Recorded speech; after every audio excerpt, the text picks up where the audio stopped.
And I think it would only be appropriate for me to use what the great poet Jalaluddin Rumi said. And this is something that I think is so close to all of us. We are in this profession out of love for young people. And so often, and I want to read this out verbatim if some of us can't see it at the back, or let yourself be silently drawn by the strange pull of what you really love. It will not lead you astray. And that's been my story. I did starve for 6 years after I started teaching. And I figured that I had to be entrepreneurial, I had to be innovative, I had to find a way to make enough money so that I can survive and do well, and I was fortunate that I did. But in a world where we are expected, and I'm going to try and not digress, because I have been accused of digressing on many occasions because I get overrun by emotions sometimes. In a world where we are all expected to be prim and proper and say all the right things, primarily use our head, I'm going to choose the other way today. I will let it flow through the heart. This in no way be construed as disregarding the illustrious audience that I'm addressing here today. It's just who I am. It's who we are as an organization at KIC Univassist. And it's what IC3 is all about. It's about the heart. And a lot of young people are choosing out of fear instead of choosing out of love. And IC3 is, whether it's choosing a college or a subject area, they're choosing out of fear instead of choosing out of love, because somebody did it in the past, because this is a safe career, because this will get you a job. And we'll talk a little bit more about this. But I forgot I have the pointer. By the way, we don't have any clue on how to organize a conference. You've seen the goof ups since morning today, and I can only ask for your forgiveness. You're going to have to forgive us many times over the next 2 days. But I can promise you, we're not perfect. We're trying to get there. I had no life plan to be leading and supporting a conference. I'm doing it, and all of our committee members, we've all worked really hard. So many volunteers, so many people. But I thank you for your understanding in advance. Please forgive us for all the mistakes that we make over the next 2 days. Some of the people haven't been sent an email to do certain things, but we have no idea how to run a conference. We're just doing it, and we'll figure it out in the next couple of years. So if you're looking for the perfect IC3, probably 2020. But till then, please forgive us. We want to remain childlike. We want to learn from each one of you, and I invite you to share your feedback. Please do approach any committee member that has leadership or host in their name tag, particularly the ones who are part of the committees that have really worked hard over the last 1 year. They would love to hear your feedback, and they're actually waiting to meet with you. So please do share your feedback with them. I also wanted to express my gratitude. I am so visible today. Ganesh's name was called out so many times. And sometimes when we become really visible to the world, there are a lot of people who are holding us on their shoulders. I'm really standing here because there's lots and lots of people lifting me on their shoulders, and I get all the attention right now, but this is purely because of the guys whose shoulders I'm standing on, and a lot of people. So I want to personally I want to express my gratitude to a lot of people. I will not be able to do this individually right now. I will talk about some stories of what happened as this conference took shape. But in particular, the host schools. I mean, generosity, graciousness, service.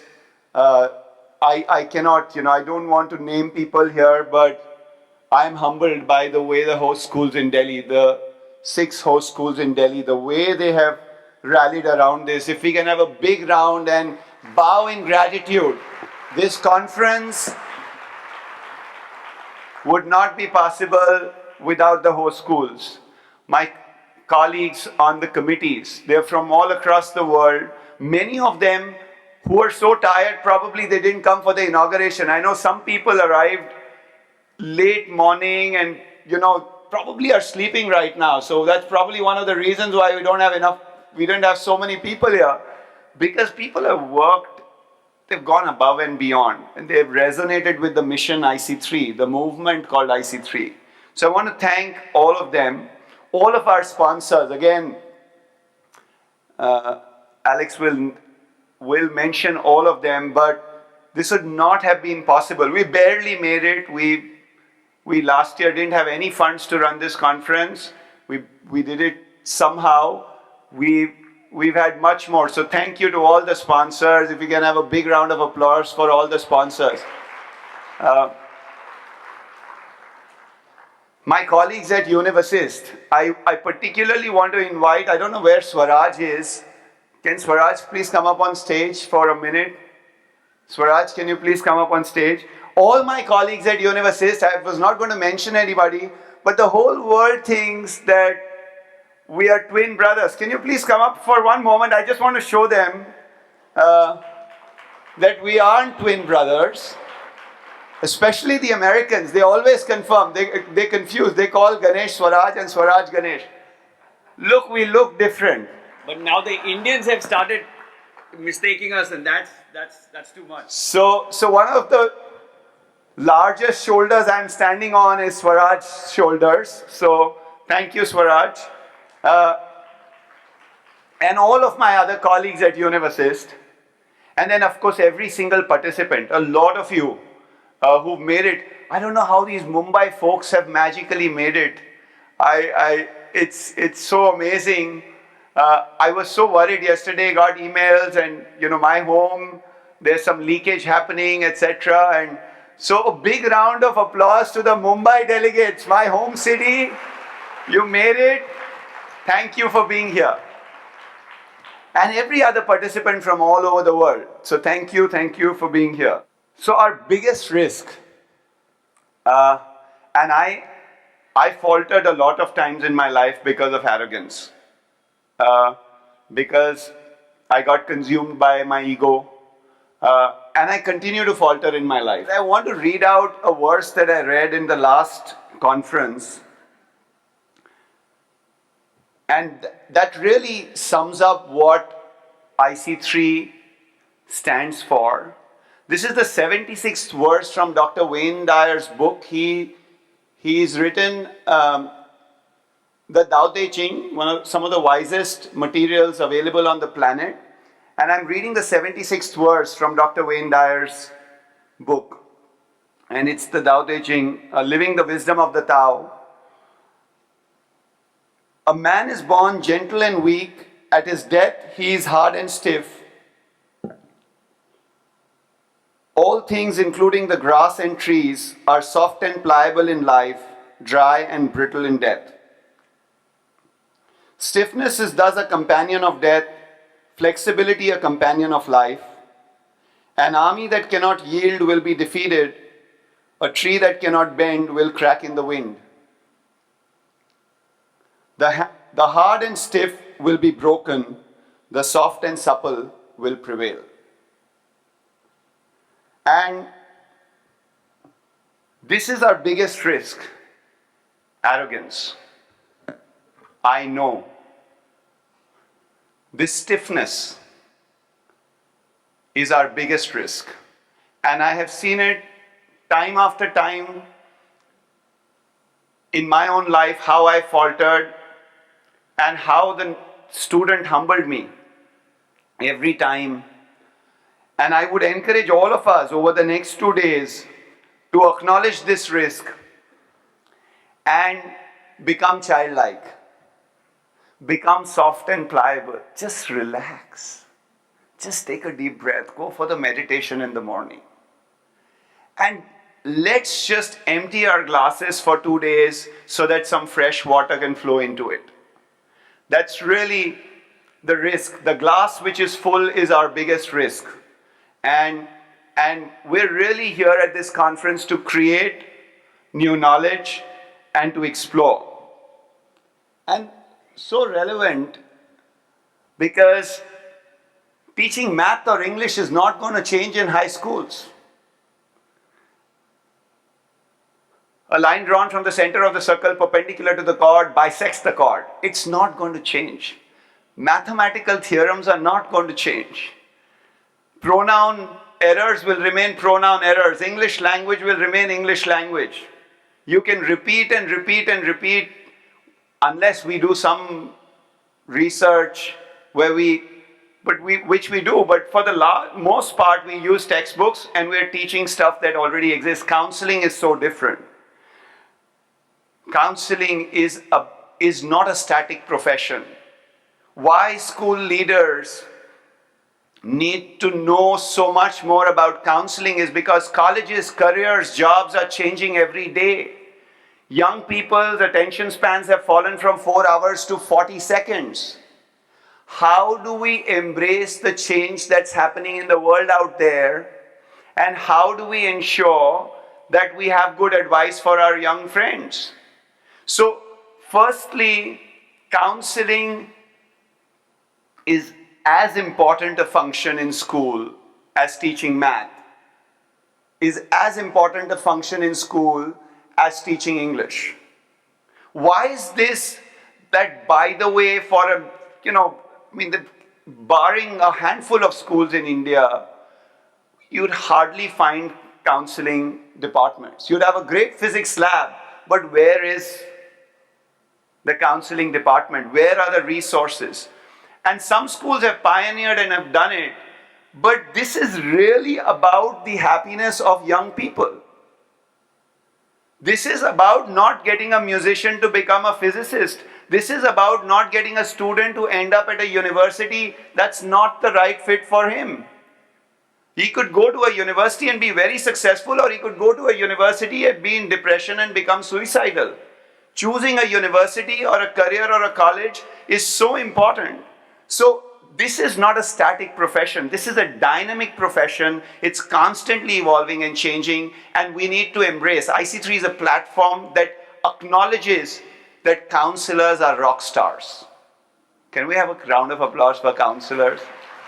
That they are the ones who are having to change. They don't read the same textbook every day and come to class and teach. They have to relearn and unlearn and relearn and unlearn, and they have to remain childlike. I am because we are. And fundamentally, competition is violence and collaboration is peace. This is a great example of a collaborative effort, IC3. We want to say, we've tried competition. We have a world which has tried it out very well. We want to go back to the Stone Ages because of competition. Do we want more of it now? Can we just wake up and say enough of competition? Can we collaborate? Because now we're fighting for land and water, and we are fighting for how much more. We're fighting for everything now. We're fighting for each other's greatness. We are doing a lot of things.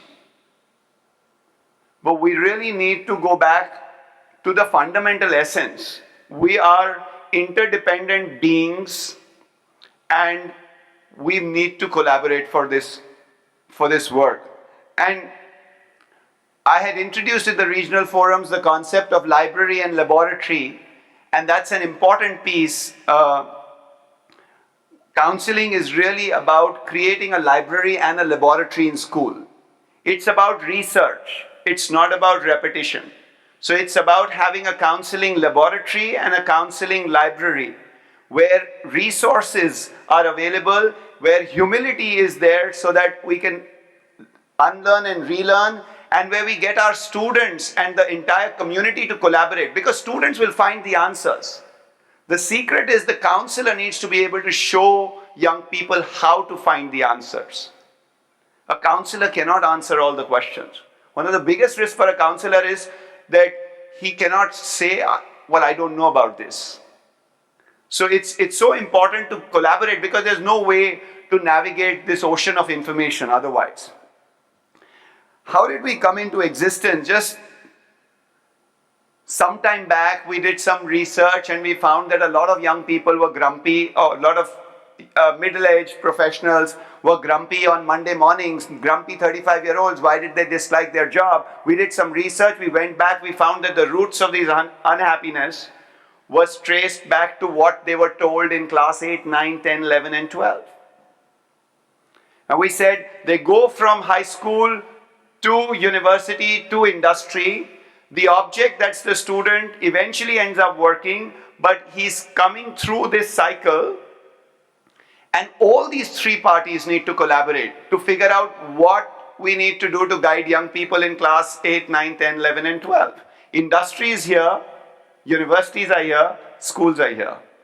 And that is something that is essential for us to be able to successfully guide and help our students, not just with choosing a university. This is not about how to apply this conference. This conference is about what to study, where to study, and how to make it happen. It's not just about the processes. It's about the choices. It's about how do you navigate situations with young people. So I want to give you a couple of examples.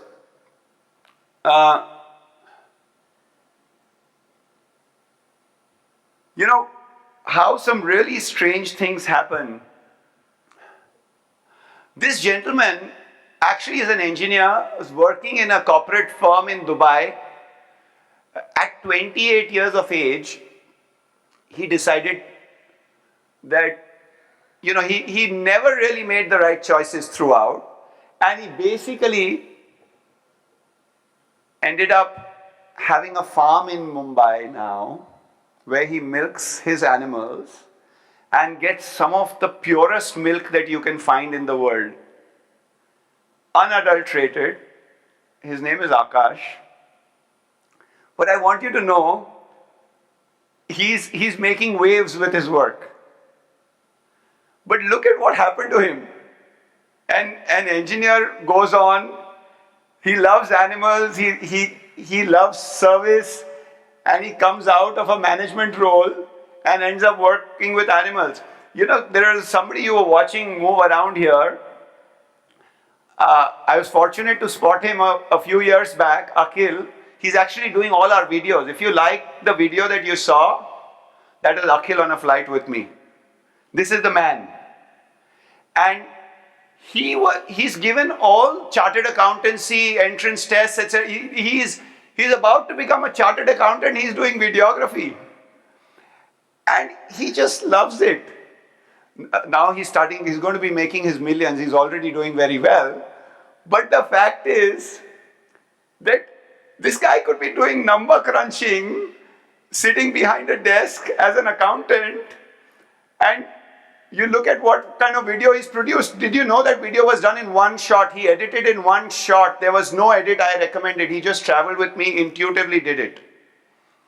That's the magic of when somebody is pursuing his or her passion. A criminal act in 2001, which brought a twinkle in the eye of some young people, hacking, is now one of the most lucrative professions. We could have actually admonished those young people and told them, don't ever do this, but hacking has become one of the most rewarding professions in the world. I met a young person who studied Japanese language and Japanese culture. He translated confidential government documents. He translated other documents. He knew English, Hindi, and Japanese. He made about 10, 12 lakh rupees, 7 lakh rupees certain months. More money than some CEOs. But he loved the Japanese people. He was Indian. He spoke fluent Hindi and English. and even better Japanese. Not that I understood any of it. But the fact is that just a language can be a passion. And that is something that we want to acknowledge. I have digressed. So I forewarned you, but I know I have another very few seconds. So I'm going to run through now the script. Now I wasn't speaking from the script. So this is more of a conference. Well, the script, when I was writing this, I said, I know I'm not going to speak anything from here. But now, because I wrote this, I have to speak a few lines from here. This is more, there's more to this conference than just gathering an elite group of schools. This is about social change, and it is our conviction that we can bring that change through the IC3 platform. The journey is beginning. This is not the end, but it's a means to a larger purpose. And we're setting out to work with young people, a lot of very distressed people, students, lots of issues with students in depression, and a lot of it has to do with the uncertainty on what they will do with their lives and their careers and their college admissions. IC3 needs to grow beyond an agenda of a business to a bigger role, to a bigger goal of bringing peace and happiness. So yes, we have the narrow agenda of business, which is great, but it's about bringing peace and happiness. Some of my submissions, as we interact with each other, let us remember that our focus has to remain the student. He pays for our salaries, our services, our schools, our universities. Campuses will be mere ghost towns without students. We may ask, is our compulsion for revenue business leading us to compromise with the fundamental character, that is the student, who we all work for?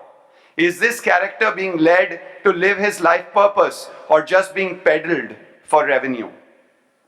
Has the purpose become a pawn? We all need to deeply introspect as we engage over the next 2 days. What is the agenda that we are here with? It would be wonderful if we all engaged in business, the business of serving young people to grow up to be happy and joyous beings. And this business can be very rewarding for everybody, including financially rewarding. Schools and universities, getting one good fit student will attract 10, and getting one bad fit student will stop 10 from coming. There have been many questions asked about IC3, and I'm helping you see what this conference is about and what it is not. What this is about and what it is not. It is not about sending Indian students abroad. That's not what IC3 is about. Some of us may have misinterpreted international in IC3 to mean we exclude India. That is not at all the case. In fact, most of our schools need greatest help with deciding where in India. It is not about promoting any one country over the other. It is not about allowing student peddling to flourish or creating counseling powerhouses outside schools. It's about training enough people within schools that can help young people make good decisions. It is not about an elite few, it's about every kid in our schools, irrespective of how much money he has and where he decides to study. It is about creating new knowledge.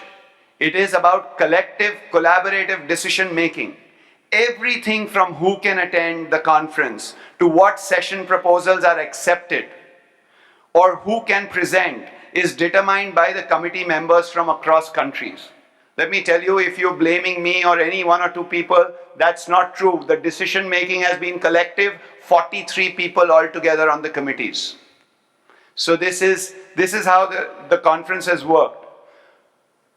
Moving forward, what to expect in the next 2 days, you'll have some meditation and mindfulness every morning that you start with. You'll learn about countries, about careers, about industry trends, about universities, about support services. We have the IC3 awards tomorrow. We need to glamorize the profession. We need to acknowledge. It's the first time that we're honoring people at such a large forum. We need to inspire more people to take on this profession. How many young students in your class would say, I want to be a teacher, I want to be a counselor? Try that experiment, go and ask. I said it to my mother when I was in class 9, but if we can inspire young, because really, despite the fact that teachers and counselors will shape the beliefs of the next generation, that's not a sought after profession. That's not lucrative enough. That I can change the way people think about life. That's not lucrative enough. So what can we do so that people say in class 8 and 9, I want to be a counselor, I want to be a teacher? That's something that we want to think about. And beyond these 2 days, hundreds, even today, hundreds told us that they want to come, but their school should not fund this, would not fund it, possibly because they don't see the counseling function as important enough. We said to them, we will come to you through the IC3 regional forums, through the IC3 Institute. The regional forums are expected to be significant events, at least 40 schools in each region, lots of universities. So we are coming to you. Wherever you are in different parts of the world, IC3 is coming. It's not a flash in the pan. It's not 2 days in a year. It's coming to you. The effort is not about winning or losing. It's not about succeeding or failing. It's about who we are being, not just what we are doing, but who we are being. And we are going to get to people. That's what IC3 is about. We need your help. Please open your heart to this mission. We need your support. Even the divine is supporting this movement. This conference was meant to be in Delhi, in Mumbai. Think about it, what would have happened if it was in Mumbai today? The divine is intervening. They want us to impact young lives through this work at IC3. It's perfectly safe to be in Delhi. Welcome. I know some of you sent emails out worrying about your safety, but you're in good hands now. So, come join the effort in 2018. You can host the regional forums in any of the 18 cities. You can volunteer on the committees, become a faculty at the IC3 Institute, find out more about volunteering opportunities. We have a session at 5:30 this evening in Studio 1. Thank you very much for being at IC3, and thank you for all your attention. Thank you.